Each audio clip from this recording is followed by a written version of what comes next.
wouldn't let anyone near the body. Not the trauma team, not the medics, not even the military police trying to rush his handler into surgery.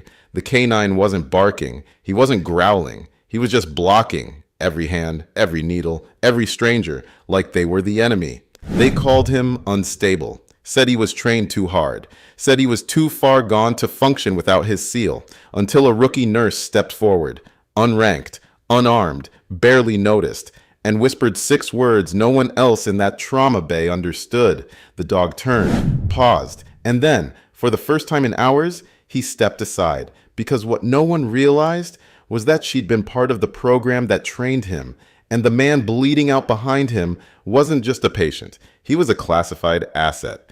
But before we show you the moment the dog let go, drop a comment telling us where in the world you're watching from, tap like, hit subscribe, and make sure that bell is on. Because when a canine refuses to trust anyone on Earth, sometimes all it takes is the right voice to bring him back. It was 0213 when the emergency bay doors slammed open, the shriek of metal and the hiss of hydraulics shattering what little calm remained inside the field hospital. Rain had started again, just a thin coastal drizzle, but it made everything feel heavier, slicker. Even the concrete glistened like wet steel. 2 medics rushed in first, pushing a gurney at full sprint. A third followed behind, half shouting over the noise. Seal operator, GSW, and fragmentation, abdominal entry, possible internal bleed, BP dropping fast. The man on the gurney was pale, too pale. His tactical gear had been cut off at the chest, revealing a tight wrap of blood-soaked gauze that wasn't doing much to contain the damage. Tubes dangled from his arms, an oxygen mask fogged with each shallow exhale. But that wasn't what stopped the trauma team in their tracks. It was the dog. A Belgian Malinois, bigger than average, lean but thickly muscled, stood with one forepaw planted on the gurney frame and the other pressed against the seal's ribcage. His fur was matted with blood, not all of it his own. His eyes were locked on the incoming trauma staff.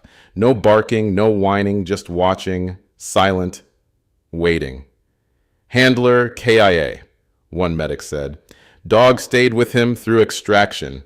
We tried separating them for transport, but the canine's head tilted a fraction as a nurse reached toward the seal's wound. A flash of teeth. The dog snapped, not wild, not random, but controlled. A sharp warning that came within inches of skin. The nurse recoiled. Jesus! The trauma lead stepped forward, hands up. What's the dog's name? Rex?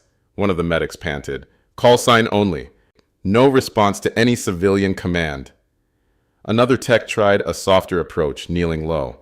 Hey, Rex, it's okay, we're here to help him. Rex didn't blink.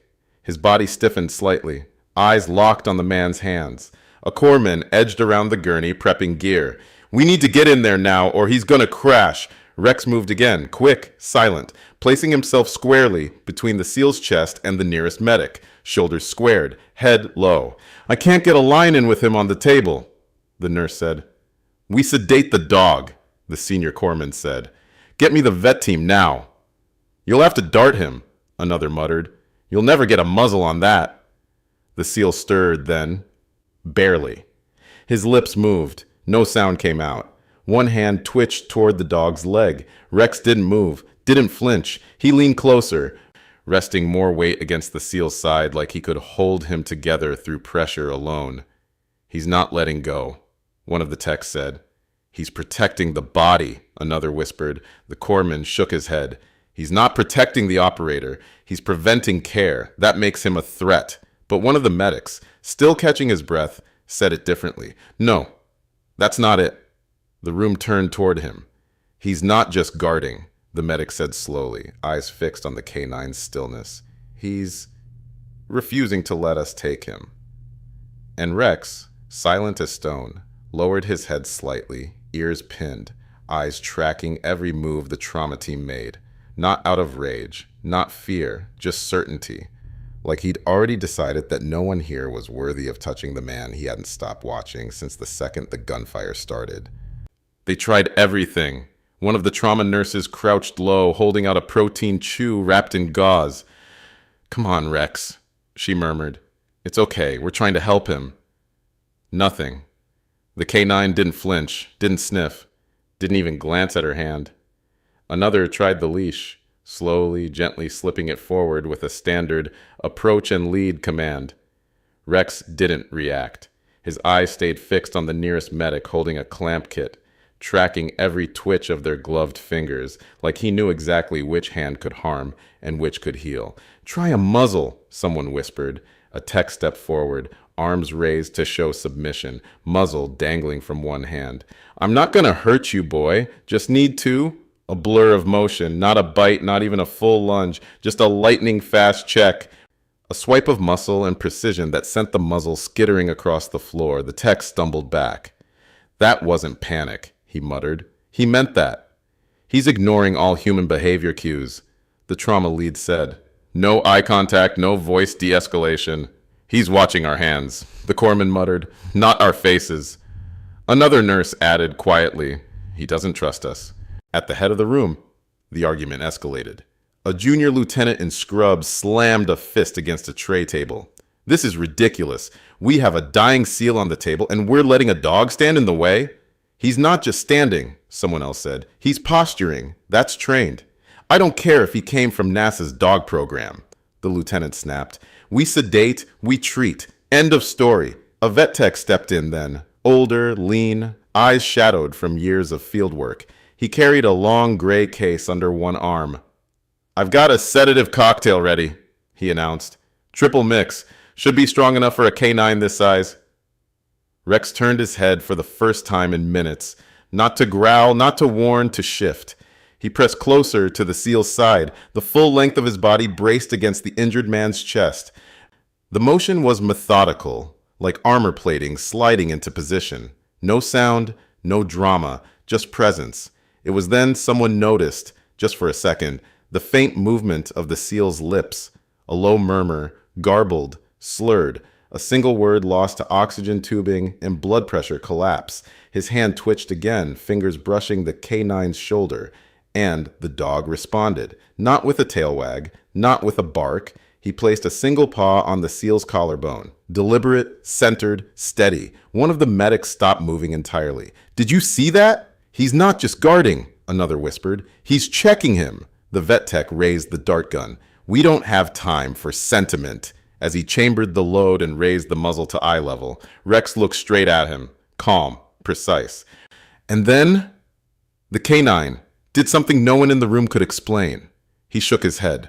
Once. Slow, firm, not fear, not panic, rejection. "No way," someone breathed. "He just said no." The vet hesitated. And somewhere beneath the heart monitor's steady beeping and the faint hiss of oxygen tanks, a shift settled over the room. The idea, terrifying and unbelievable, began to take root. This wasn't aggression. This was protocol. The trauma bay was on edge, an electric, straining silence that crackled between each clip command and equipment beep. No one dared step closer to the gurney now, not with the canine standing sentry, not after what they'd just seen. Then the side door eased open with a soft creak. No fanfare, no yelling. Just quiet. A woman stepped through. Late 20s, lean frame in navy scrubs. Idaho clipped neatly to the hem of her top. She carried a trauma chart tucked close to her chest, as if trying not to make a sound. A single look said it all. Rookie. Petty Officer Ava Lane, assigned to base medical rotation 3 weeks ago. No field combat tours. No K9 handler experience on record. Just another fresh name on the intake roster. "Back out," barked the corpsman nearest the monitors. "This is an active trauma lock." Ava froze, eyes darting toward the gurney, but not from fear. Something else, recognition. She stared at the name printed at the top of the chart in her hand, and the breath caught in her throat. She knew that call sign. Or more precisely, she knew where it came from. Her gaze lifted slowly toward the dog, and for the first time in nearly 30 minutes, the canine's focus shifted. It wasn't dramatic. His ears twitched, his head tilted slightly. Then, very deliberately, he turned away from the vet tech and looked straight at her. The shift in the room was instant. "What just happened?" someone whispered. Ava stepped in, careful to keep her posture low, shoulders squared, not dominant, not timid, just present. The corpsman moved to block her path. I said out. This dog already tried to bite. He didn't try to bite, Ava said softly. The corpsman frowned. Excuse me? He didn't try to bite, she repeated. He redirected. He's watching for threats. And you're an expert now? She ignored him. Her eyes stayed on the dog. The Malinois' frame was still taut, muscles tight, eyes pinned, but there was a change. His breathing slowed. His back legs, previously locked in brace stance, eased just slightly. Ava stepped closer, just a foot, just enough to see how he stood, not over the seal, but between him and the world. The space around the operator's upper torso was like an invisible perimeter line. The dog refused to let anyone cross. It wasn't a cuddle, wasn't comfort. It was protocol. Her eyes traced downward, toward the collar. Her breath caught again, jet black nylon, military grade, unmarked, except for one thing, a small worn tag stitched on the interior side, half tucked into the understrap. 2 letters, bold, faded, embroidered, KS, no rank, no name, no serial number, just a designation. She blinked, once, and whispered under her breath, barely audible even to herself. That can't be. But the dog heard her. His head rose another inch, not aggressive, attentive, like someone was speaking a language he hadn't heard in years. The room had stalled, like a machine choking on its own pressure. No one moved. No one breathed. They'd all seen what the dog did, how deliberately he stepped between them and the man dying on the table. It wasn't instinct, it was instruction, but not everyone believed that. Enough, the senior corpsman snapped. I'm not letting this go sideways over a mutt. He stepped forward, frustration crackling in every movement. We sedate the dog. Now, dart him, secure him, and move the operator to surgery. This isn't a debate. Ava, still kneeling near the wall, where she'd been quietly watching, looked up. Her voice wasn't loud. If you sedate him while he's guarding, he'll interpret it as an attack. The corpsman didn't even turn. He's a dog. He won't interpret anything. Ava stood slowly. Yes, he will. That made him spin. And what exactly qualifies you to make that call? She didn't blink. Because I've seen dogs like him before. And if you raise that dart gun, he will assume his handler is being targeted. He will react. The corpsman laughed bitterly and looked around the room. Are we seriously letting a rookie nurse with no canine certs dictate trauma procedure now? Don't do this, Ava said quietly. He's not attacking because he's feral. He's protecting what's left. The corpsman snapped his fingers at the vet tech. Dart, now! The tech raised the gun, chambering the round with a soft click. Ava took a step forward. Don't! But it was too late.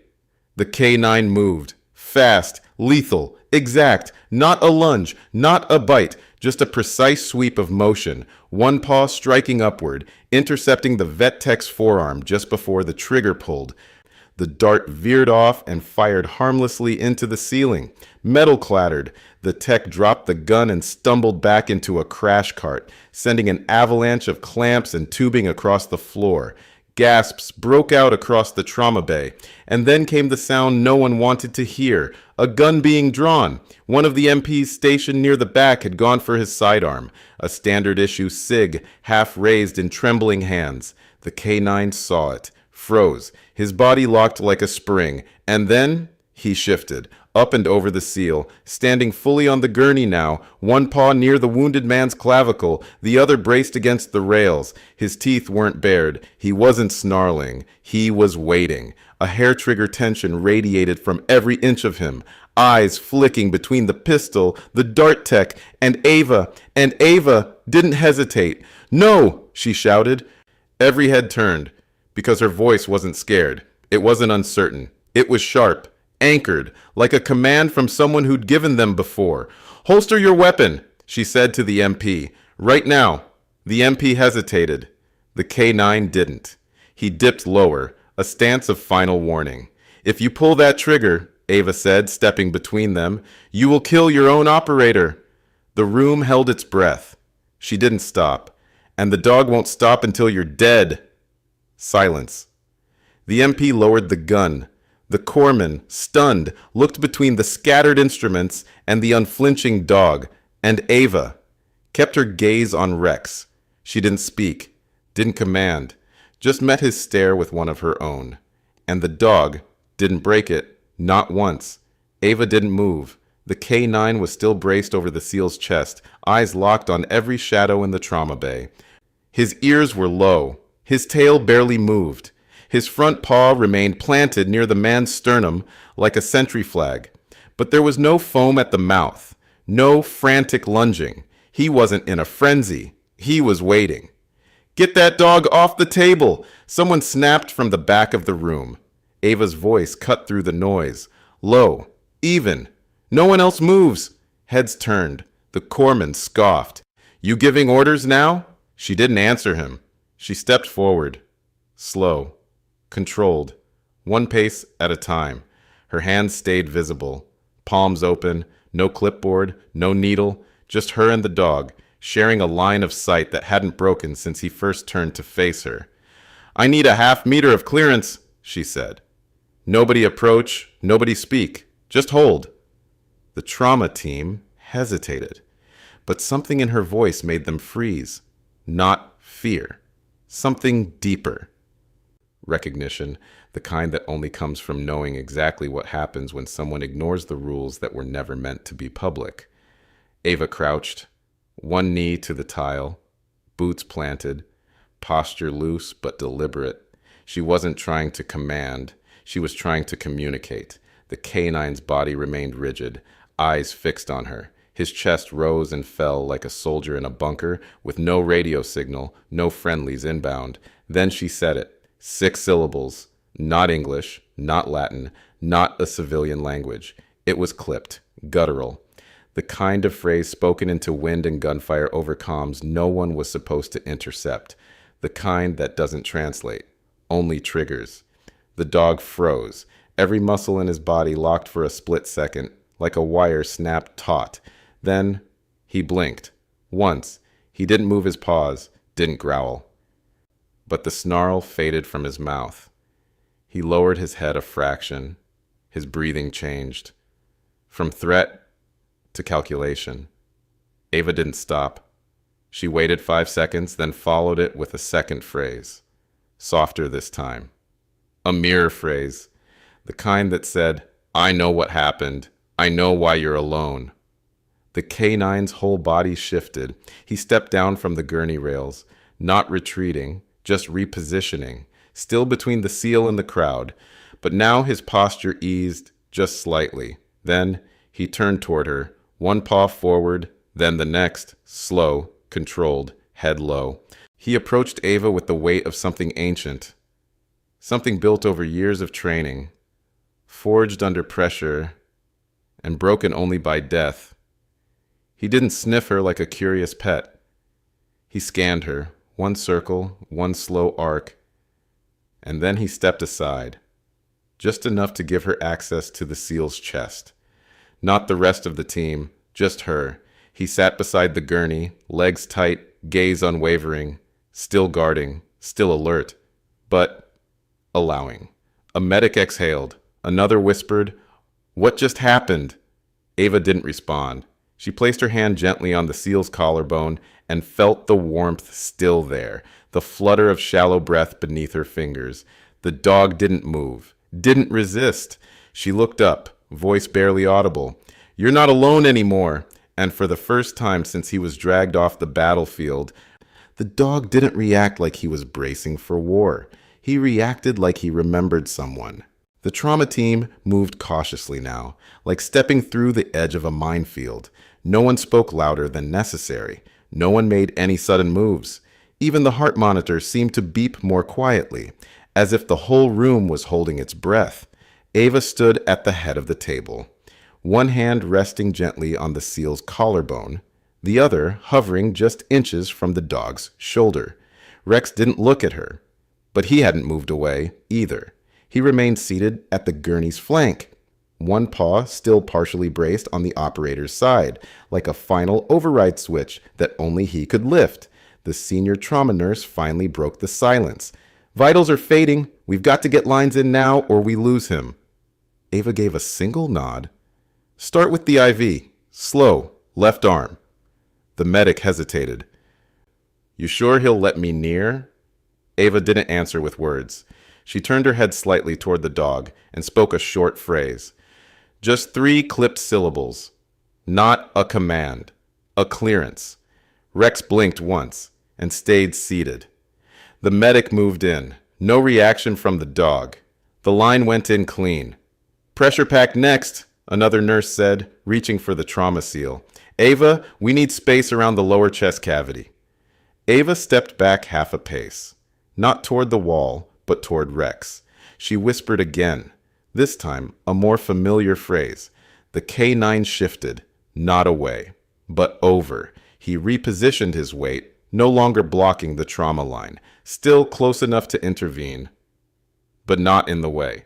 You're not calming him, the vet muttered under his breath, watching Ava carefully. No, she replied. I'm engaging him. Rex's breathing was even now. Eyes alert but not wide. No more shaking, no more warning posture, just watching, his gaze flicking from Ava to the seal and back. A medic applied the trauma seal. No teeth, no resistance. Another pressed gauze around the wound to staunch fresh bleeding. Still nothing. Then a movement. The seal's body jerked slightly. His eyes opened. Barely, just a sliver of hazel beneath blood-caked lashes. His lips moved around the oxygen tube, too weak for a full word, but a sound made it out. Stay! It was hoarse, dry, almost voiceless, but the dog heard it. Rex lowered his head slowly and pressed his nose to the seal's hand. Just once. Not a lick, not a paw raise. Just contact. A circuit completed. The monitor beeped steadier. Ava's voice caught for a moment, but she didn't let it show. She nodded once to the surgeon now at the foot of the table. We've stabilized him enough, he said. I need him prepped and in the OR within 10 minutes. The staff moved quickly now, working in rhythm, each movement mirrored by Ava's short commands to Rex. When a nurse reached over too quickly, Rex's ears twitched. Ava responded with a single code, and the dog relaxed again. They were in tandem now. By the time they had the operator ready for transfer, the bleeding was under control. The vitals were weak, but holding. The surgeon signaled toward the transport cart. Let's move. But the moment the gurney lock disengaged, Rex stood. He moved into place again, squarely between the seal and the exit path. No snarl, no protest, just a line drawn. Ava placed her hand gently on his shoulder. Not like this, huh? She looked up at the team, then back at the dog, and then she whispered, okay. A pause. We do this the right way. They had 7 minutes left. That's what the surgeon said. 7 minutes to get the seal to the operating theater, clamp the bleed, stabilize the internal trauma, and prevent him from coding on the table. The trauma team moved to unlock the gurney again, but the second the wheels turned, Rex stood up. No noise, no snarl, just a quiet, deliberate repositioning of his body to block the hallway. The movement was so smooth, so precise, that the lead nurse froze mid-step. The corpsman stepped forward again, still nursing his ego from earlier. That's it. I don't care what codes she used. This dog doesn't decide who gets to the OR. He's not stopping the procedure, Ava said. He's stopping the separation. The corpsman scoffed. It's a hallway, not a battlefield. Ava didn't look away from Rex. To him, they're the same thing. The base veterinarian stepped in with a new sedative vial. I've recalibrated the dosage. This'll put him under fast and clean. He won't feel a thing. No, Ava said. The vet raised an eyebrow. You got a better idea? She didn't answer him. She crouched slightly and turned to the dog. Rex, she said softly. The K9 didn't blink. I'm going to walk ahead. You're going to follow. And he, she glanced toward the seal, is going to make it because we're not going to give up on him. She stood. Then she spoke 2 words, not a command, a sequence, code. The dog's ears perked, his frame still stiff. But he didn't resist. Ava stepped into the hallway. She moved slowly, deliberately, each step like a test. The gurney began to roll. Rex tracked it with his body, staying parallel, eyes flicking between Ava and the seal. Another short code phrase. The K9 stepped into motion, not ahead, not behind, beside, like a unit escorting its own. The hallway cleared in seconds. Nurses, MPs, orderlies. They all stepped aside, watching the procession like something sacred was moving through the base. Rex walked without a leash. No muzzle, no commands, only trust. The gurney hit the main junction. The double doors to the surgical wing opened with a pneumatic hiss. Rex halted. The team stopped behind him, uncertain. He stared into the threshold, muscles tight again. "Ava," the surgeon called. "We're running out of time." She nodded once, stepped toward the dog, and whispered a final phrase. This one wasn't standard. It wasn't a command. It was an old hold line cue, used in black site evacuations when dogs had to remain outside a blast perimeter while operators went in. "Anchor left, guard, await return." Rex held her eyes for a beat. Then, slowly, he sat down at the threshold, still alert, still vigilant, but he didn't follow. The doors closed. The K9 lay down, chin on paws, tail still, not relaxed, watching, waiting, guarding. Ava turned to the surgical team. "Now," she said. And as they vanished through the double doors with the gurney, she looked down at the dog, still as stone, and whispered, "You can stand down. I'm here." Rex let out a long, quiet exhale, like he'd been holding his breath since the moment the gunfire started. The surgical doors sealed behind the trauma team. Ava remained just outside, standing guard beside Rex, who hadn't moved an inch from his post on the tile. His breathing was steady. His eyes, though, never stopped scanning, like he was still listening for sounds the rest of them couldn't hear. Footsteps echoed down the hallway, fast, angry. The senior corpsman. "You don't just walk into a trauma lockdown and hijack protocol," he snapped, stopping just short of her. "That dog was inches from tearing someone open." Ava didn't respond. Her gaze stayed forward, locked on the quiet rhythm of the surgical monitors through the small glass pane. "I asked you a question," he pressed. Another pair of boots approached. Heels this time, polished, rhythmic. The base medical officer arrived, clipboard tucked tight under her arm, expression unreadable. "Petty Officer Lane," she said. "We pulled your file." That got Ava's attention. She turned slowly. The officer continued. "You've got 3 months in this hospital rotation. On paper, it's your first military post. No handler certification, no K9 trauma work, no field ops, and yet..." She looked pointedly at the dog, still seated, still silent. "That animal responds to you like you've trained him from birth." The corpsman crossed his arms. "So which is it? You lying about your background? Or you moonlighting as a dog whisperer?" Ava exhaled. Not dramatically, not theatrically, just tired. "I wasn't always a nurse," she said. "Before I transferred, I worked with a Tier 4 off-site recovery project. K9 Human Trauma Interface." The corpsman frowned. "That's not a real program." "No," Ava said quietly. "It's not on paper." The medical officer's expression didn't change. "What did you do for them?" Ava glanced down at Rex, who still hadn't flinched. "I wasn't a handler. I wasn't combat. I worked in an experimental wing. We were building psychological contingency protocols for dogs that outlived their teams." Silence. She continued. "There were units, Black Tier, whose dogs were bonded on an operational level, conditioned not just with command trees, but behavioral algorithms. Loyalty that went deeper than voice or food or environment. They could be trusted with post-mission suppression, covert movement, even target reevaluation." "And when their handlers died?" the medical officer asked. "They failed," Ava said. "Every time. Refused to eat, refused orders. Some of them turned feral, some of them," she hesitated, "just stopped functioning." "You wrote the override code," the corpsman said flatly. "I helped develop the engagement protocols, voice-layered phrases designed to mimic a handler's presence, to break trauma loops long enough for medical personnel to intervene." The officer's eyes narrowed. "Why aren't you still in that program?" Ava's lips pressed into a line. One of our dogs failed a retrieval. His handler didn't survive. And when I tried to intervene, he let me in, just long enough to realize I wasn't her. Her voice caught briefly. He shut down. I resigned 2 weeks later. She looked back toward the surgery doors. I thought if I rotated into civilian care crossover, I'd never have to say those words again. The MP commander had appeared behind them somewhere in the conversation. Quiet, unnoticed. He nodded toward the dog. He recognized you. Ava shook her head. No, she said. He recognized the protocol. The program.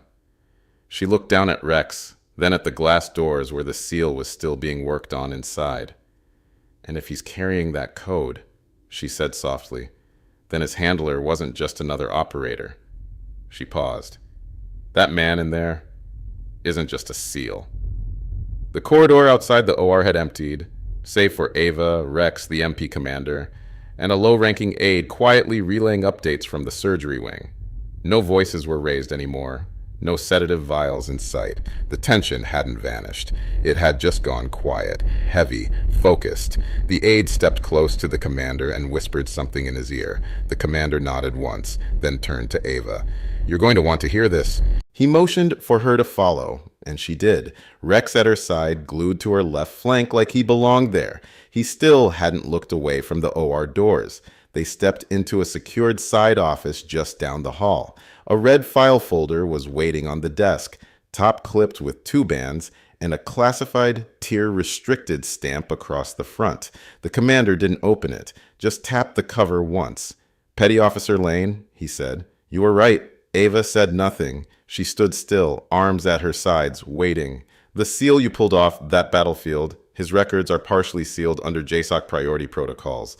Most of his file is inaccessible, even to base command. He paused.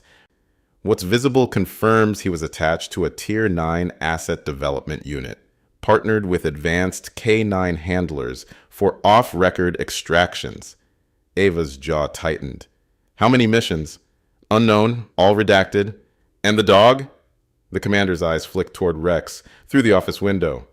He's listed not as a support asset, not even a combat partner. He looked back at her. He's marked Mission Essential Component. Ava blinked. That designation wasn't just rare. It was near impossible. Reserved for hardware, drones, experimental tech, things that couldn't be replaced. They trained them together, she said quietly.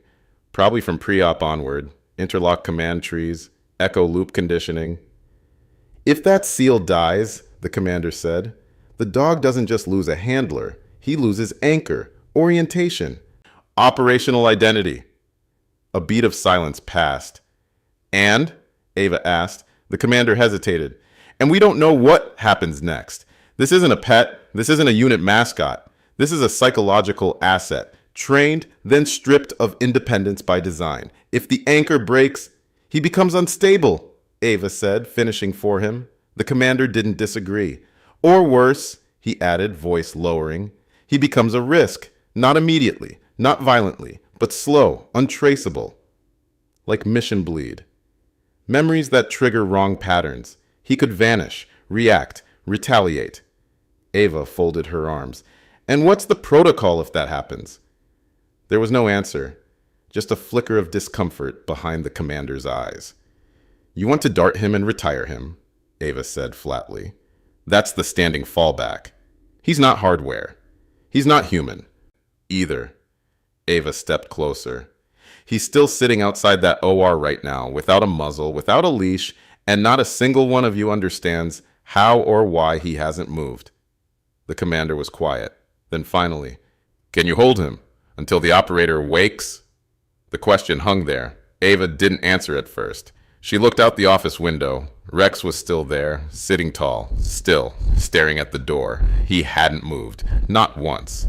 I didn't come back for this, she said. I know. I left because I couldn't watch another one fail. I know that too. She stared through the glass a moment longer, then nodded. I'll stay, she said, until he wakes. Just then, the OR doors eased open. A figure stepped out, a surgeon, mask down, gloves stained. He made it through the first phase, he said, voice thin. He's not stable yet. But he's alive. Rex stood the moment the doors moved. He didn't bark, didn't cry. He walked to Ava, pressed his head lightly against her leg, and waited, like he'd just received his orders. Ava closed her eyes for half a second, then opened them.